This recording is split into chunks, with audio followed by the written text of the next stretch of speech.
మోషే సుఖోపవాసములలోని 38 దినము 10 ఆజ్ఞలు ప్రభుభోజనము నిర్గమకాండము 20వ అధ్యాయము 1 నుండి 26 వచనములు. ప్రార్థన. మా తండ్రి అయిన యేసుప్రభువా, నీవు మమ్ములను నీ బల్లయొద్దకు రమ్మని కోరుచున్నావు. అక్కడ నీ శరీర రక్తములు ఆహారముగా నీవుంచినావు. మేము సిద్ధపడుటకు ఈ దినము సిద్ధపడు వర్తమానము దయచేయుము. ఆమేన్. ప్రసంగము. పోయిన ఆదివారము ప్రభువు యెరూషలేము వెళ్లిన అంశము మీద మాట్లాడుకున్నాము. అప్పుడు ఆయన యెరూషలేముకు వెళ్లేటందుకు సిద్ధపడినారు. గార్ధబమును తీసుకుని వచ్చి దానిమీద బట్టలు వేసి ఆయన కూర్చుండి ప్రయాణము చేసెను.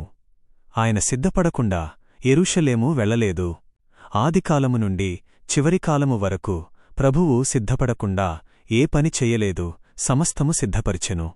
నేలమీద బట్టలు పరచబడినవి, కొమ్మలు వేయబడినవి, జనసమూహము స్తుతిచేయుట. అది పోయిన వారము చెప్పిన పాఠము. ఈవేళ నేను సిద్ధపడే ఆరాధన కొరకు ఏదైనా వాక్యము వ్రాయమంటే హోసన్నా అని వ్రాయుదును. రేపు ప్రభు భోజనము తీసుకునేటప్పుడు వ్రాయదలచిన పాఠము హల్లెలూయా. ఈ సాయంకాలము మాత్రము హోసన్నా, రేపు సాయంకాలము మాత్రము హల్లెలూయా. ఈ రెండు బైబిలునందు ఉన్నవి. తెలుగు భాష బైబిలునందు కూడా ఉన్నవి. హోసన్నా, ప్రభువా రక్షించుము అని బల్లదగ్గరకు వచ్చువారు ప్రార్థించవలెను. బైబిలులోని 10 ఆజ్ఞలు మనము చదివితే మనలో ఏమి తప్పిదములు ఉన్నవో తెలుసుకొనగలము. ఆ 10 చదివితే వాటి ద్వారా మన హృదయములో ఉన్న లోటులు తెలుసుకుందము. ఆ 10 ఆజ్ఞలకు విరోధముగా ఉన్న 10 సంగతులు మన హృదయములో ఉన్నట్లు తెలియను. అప్పుడు హోసన్నా అనవలెను. ప్రభువా రక్షించుము. వేటి నుండి? నీవు చెప్పిన 10 ఆజ్ఞలలోని విషయములను బట్టి నేను నడుచుటలేదు. ఆ పాపములు నాలో ఉన్నవి. తలంపు, మాట, క్రియలో ఉన్నవి. గనుక హోసన్నా ప్రభువా రక్షించు అని అనకపోతే, ఈ సిద్ధపాటు ఆరాధన చేయకపోతే రేపు బల్లదగ్గరకు వెళ్లలేము. ఒకవేళ ఈ 10 ఆజ్ఞలలో అన్నిటికి విరోధము కాకపోయినా కొన్నిటికైనా విరోధముగా ఉంటే హోసన్నా అనవలెను. వీటిలో మొదటి ఆజ్ఞకు విరోధమైన సంగతి మనలో ఉంటే అప్పుడు హోసన్నా అనవలెను. ప్రభువా ఈ పాపము నుండి రక్షించు. రెండవ ఆజ్ఞకు విరోధముగా ఉంటే అప్పుడు హోసన్నా అనవలెను. అలాగూ ఈ 10 ఆజ్ఞల ప్రకారము ఇంటి దగ్గర పరీక్షించుకొనవలెను.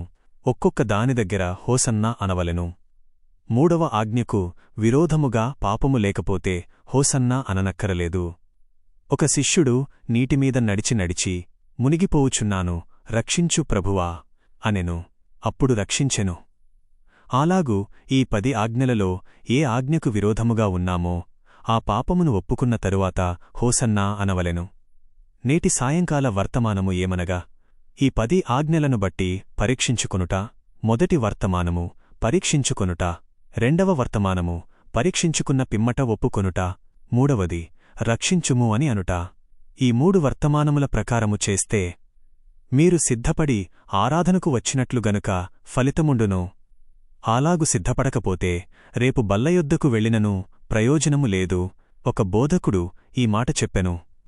ఒక చిన్నపిల్లవాడు బూడిద ఉన్న బూడిద కుప్పమీద కూర్చున్నాడు. ఒకరు దగ్గరకు వచ్చి, అబ్బాయీ, నీ బుగ్గకు బూడిద రాసుకున్నావేమీ అన్నాడు. వెంటనే తన చేతితో బుగ్గమీది బూడిదను తుడుచుకున్నాడు. కాని ఇంకా ఎక్కువైనది. ఎందుకంటే తన చేతికి కూడా బూడిద ఉన్నది గనుక ఎక్కువైనది. అలాగే 10 ఆజ్ఞల ప్రకారము పరీక్షించుకొనకుండా తప్పు ఒప్పుకొనకుండా బల్లయొద్దకు వెళ్ళితే మరింత బూడిద రాసుకున్న పిల్లవాని పోలియుండును. పాపము ఎక్కువగును. అందుకే కొందరు ప్రభు భోజనమైన తరువాత ఇంకా ఎక్కువ పాపములోకి వెళతారు. ఈ రాత్రి ఆ చిన్నవాని కథ ఆలోచించండి. ఉదయమునకల్లా నా హృదయము పూర్తిగా శుభ్రము కావలెను. సంస్కారమునకు ముందు ఏమని రావలెను? హోసన్నా కాదు, హల్లెలూయా అని రావలెను. ఎందుకు? నిన్న శనివారము గుడిలో వర్తమానము విన్నప్పటి నుండి హృదయము శుద్ధి చేసుకున్నాను. ఇప్పుడు హోసన్నా అనను, హల్లెలూయా అంటాను. అనగా స్తోత్రము అంటాను. స్తోత్రము. స్తోత్రించుచు స్తుతించుచు, రక్షించినందుకు, క్షమించినందుకు, పాప వివరము తెలిపినందుకు, ఒప్పుకునేటట్లు చేసినందుకు, రక్షించుమని పలికినందుకు హల్లెలూయా అని బెంచి దగ్గర నుండి చెప్పుచు బల్లదగ్గరకు రావలెను. ఈ వర్తమానము ప్రకారము మీరు చేయకపోతే మీ బెంచి దగ్గర మీరుంటేనే మంచిది, హల్లెలూయా అంటూ రావలెను. ఇప్పటినుండి రేపటి వరకు హోసన్నా అంటూ ఉండవలెను, రేపు బల్ల దగ్గరకు మాత్రము హల్లెలూయా అంటూ రావలెను. మీ ఇష్టము. మీరెన్నిసార్లు చెప్పినా మంచిదే. మరలా పాపములు ఒప్పుకొననక్కరలేదు. మీరు ఇంటివద్దే పాపక్షమాపణ పొందియుందురు. కృప మీకు తోడయుండునుగాక. ఈ వర్తమానము ప్రకారము జరుపుకునే కృప, రేపు హల్లెలూయాతో రాగలిగే కృప దేవుడు మీకు దయచేయనుగాక. పోయిన ఆదివారము గొప్ప పండుగ, జయముతో యెరూషలేము వెళ్ళుట. దారిపొడుగునా సంతోషమే, విచారమే లేదు. వారు స్తుతించుచున్నారు. హోసన్నా అని కూడా అన్నారు. రెండూ అవసరమే. సిద్ధపడుటకు హోసన్నా, బల్ల దగ్గరకు వచ్చుటకు హల్లెలూయా. భూమిమీద జీవించినంతకాలము హోసన్నా అనవలెను. పరలోకము వెళ్ళిన తరువాత అక్కడ హల్లెలూయా మాత్రమే, హోసన్నా ఉండదు. భూమిమీద మాత్రము రెండూ ఉండును, అనగా రక్షించు అనేది మరియు స్తోత్రము. మనము పరలోకమునకు వెళ్ళునప్పుడు ఇదిక్కడ విడిచిపెట్టుదుము. ఆజ్ఞకు విరోధమైన పాపములు విడుచుదుము. ఒప్పుకొనుట, తీర్మానము, హోసన్నా విడిచిపెట్టి ఒక్క హల్లెలూయా అను మాట మాత్రము పైకి వెళ్ళును. ఈ హల్లెలూయా మన జీవాంతమందు పైకి వెళ్ళకముందు ఇక్కడ ఉన్నప్పుడే పైకి వెళ్ళుట అవసరము. యేసుప్రభు గార్ధభము మీద ఇప్పుడు లేడు, గార్ధభాసీనుడుగా లేడు. విజ్ఞాపన సింహాసనము మీద ఉన్నారు. గనుక మనము భూమిమీద నుండి హోసన్నా అనే మనము హోసన్నా అని అంటూ పాపాత్మురాలైన స్త్రీ కన్నీటిధారతో ప్రభువు పాదముల మీద పడెను. అలాగే హోసన్నా అనే మనము ఈ సిద్ధపాటు శనివార సాయంకాలమున ఆయన పాదముల మీద పడవలెను. ఆమెవలే కన్నీటిధార కలిగియుండవలెను. అదైన తరువాత హల్లెలూయా అని స్తుతిచేయవలెను.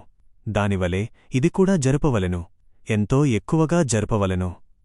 పాదముల మీద సాష్టాంగముగా పడిపోయినంతగా హల్లెలూయా. పాదముల మీద కాదుగాని పైనున్న విజ్ఞాపన సింహాసనము వరకు, త్రియేక దేవుని సింహాసనము వరకు వెళ్లవలెను. రేపు ఎట్లయినా ప్రభువునందు నిద్రించినప్పుడు హల్లెలూయా అని ఎలాగైనా వెళ్ళును గనుక ఇప్పుడే అలాగు వెళ్లవలెను. అట్టిది కాదు, ఇట్టివారు బల్లయొద్దకు రావలెను. మనకు రెండు రకములైన బలము అవసరము. రక్షించు అని అనగల బలము, ఆశ్రయబలము. రక్షించినావు ప్రభువా, హల్లెలూయా అని అనగల బలము. ఈ రెండు బలములు కావలెను. మనము ఆ బలము పొందిన, అనగా పాపములు తెలుసుకునే బలము, జ్ఞానబలము, ఒప్పుకునే బలము, పశ్చాత్తాప బలము, తీర్మానము చేయు బలము హృదయములో, హృదయ విశ్వాసము, రక్షించు అనేది ఆశ్రయబలము. మనము మన పాపములను బట్టి, విచారమును బట్టి ప్రభువును ఆశ్రయించుట జరుగును. లేని ఎడల రక్షణ లేదు. గనుక అది ఆశ్రయబలము. ఇది ఉంటేనేగాని అది ఉండదు. కాబట్టి ఈ రెండింటిని గురించి ఈ శనివారము గుడిలో మాత్రముగాక రేపు కూడా సిద్ధపడి సిద్ధముగా ఉన్న సంస్కార భోజనము హల్లెలూయాతో భుజించుటకు మీరందరూ రండి. నిరాశపడవద్దు. రక్షించేవాడు హోసన్న దగ్గర ఉన్నాడు. హల్లెలూయా అనేవాడు పరలోక సింహాసనము మీద ఉన్నాడు. గనుక అధైర్యపడవద్దు.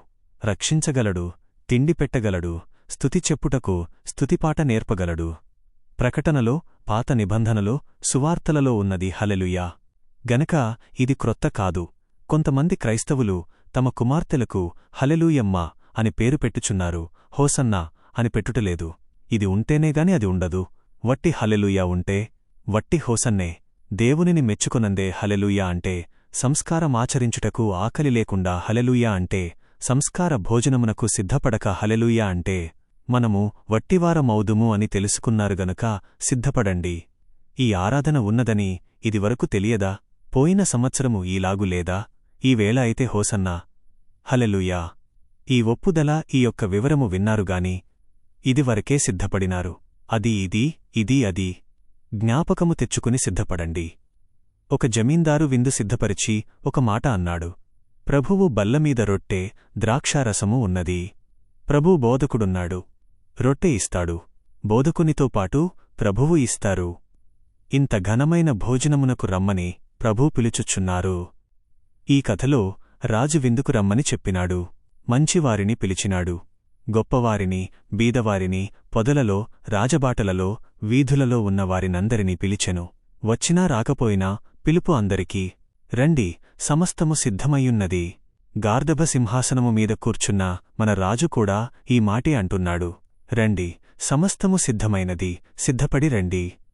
ఇది ఇంతకు మునుపే ఎక్కువమార్లు చెప్పుకున్న వర్తమానములు కలుపుకొని ముస్తాబై రండి. మీరేలాగైనా స్నానము చేసి నూతన వస్త్రములు వేసుకుని వస్తారని తెలుసు.